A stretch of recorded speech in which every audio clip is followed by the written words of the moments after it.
tradición realista europea incluye una serie de autores de distinta época, ¿no? Digamos en el contexto antiguo, de repente la referencia más conocida sería la de Xenofonte, ¿no? En el contexto moderno probablemente Hobbes, y ya en lo que corresponde, digamos, al siglo XX, ¿no? Fundamentalmente, podríamos encontrar nombres como Bertrand de Duvenel, Raymond Aron, Julian Freud, y quizás el más conocido, Carl Schmitt, ¿no? Todos ellos, digamos, tienen en común, ¿no? El hecho de percibir, ¿no? Este carácter polémico de la vida humana, ¿no?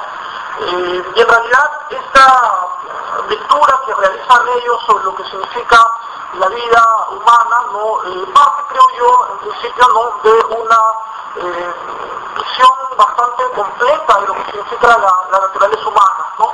Yo creo que justamente uno de los grandes déficits de la teoría política contemporánea, ¿no?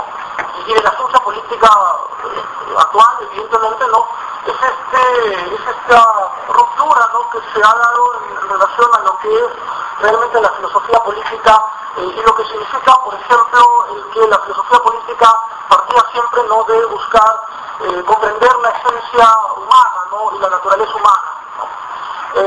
Claro, si partimos de este punto, ¿no? De conocer la esencia de la naturaleza humana, ¿no? Veremos pues que nosotros somos seres racionales, ¿no? Somos animales racionales, y que en tal sentido pues hay una dimensión animal entre nosotros, ¿no? Y que no se puede soslayar, ¿no? Y en este sentido, por ejemplo, vemos pues que los animales tienen territorio, ¿no? Tienen familia, ¿no? Que protegen, ¿no? Y hay una serie de características, inclusive la violencia, ¿no? Que forma parte de la condición animal, ¿no? ¿Hasta qué punto, digamos así, los modernos o contemporáneos han olvidado esto, ¿no? Y nos han constituido simplemente como seres racionales, ¿no?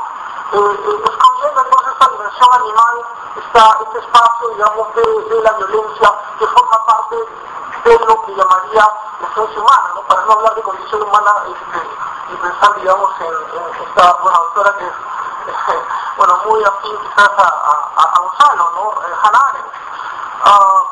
Desde esta postura, entonces, ¿no? Lo que va a hacer este discurso realista, ¿no? De la política es simplemente considerar, pues, que el conflicto, ¿no?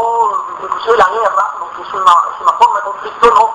Es algo que tenemos que percibir siempre, ¿no? Y que no puede ser, por lo tanto, aislado, ¿no? Eliminado, etcétera, etcétera, ¿no?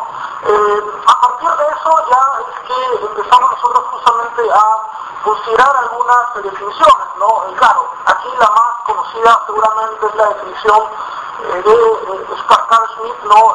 Respecto a lo que se entiende por lo político, ¿no?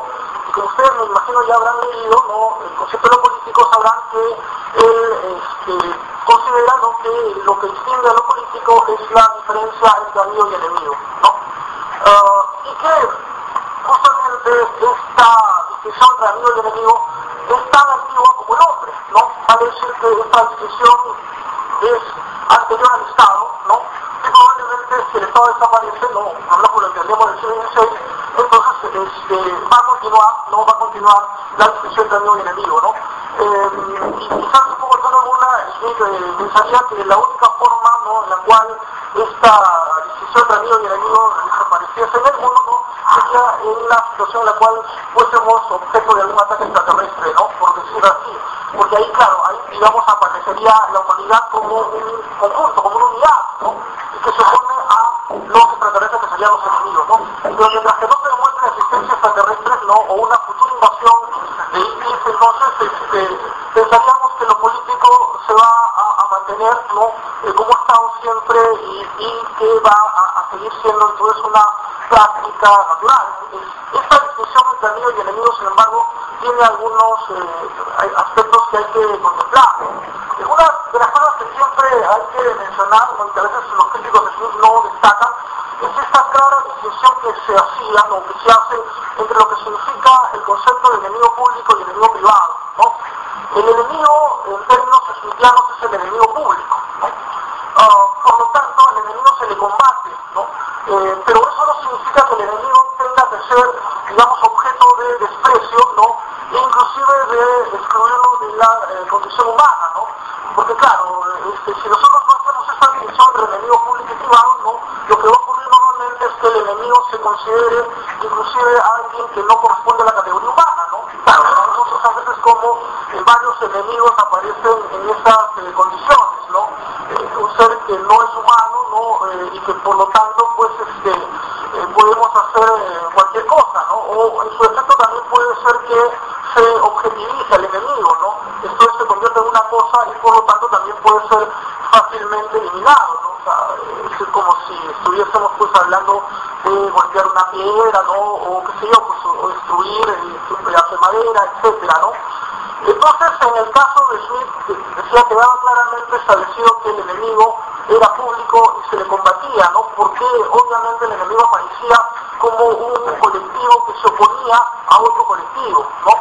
En este caso, por ejemplo, ya me decían que había que relacionar un poco esto con la coyuntura, con la contingencia, ¿no? De pronto, si vamos al caso de la época, digamos, del terrorismo, ¿no? Evidentemente Sendero aparece como un enemigo público, ¿no?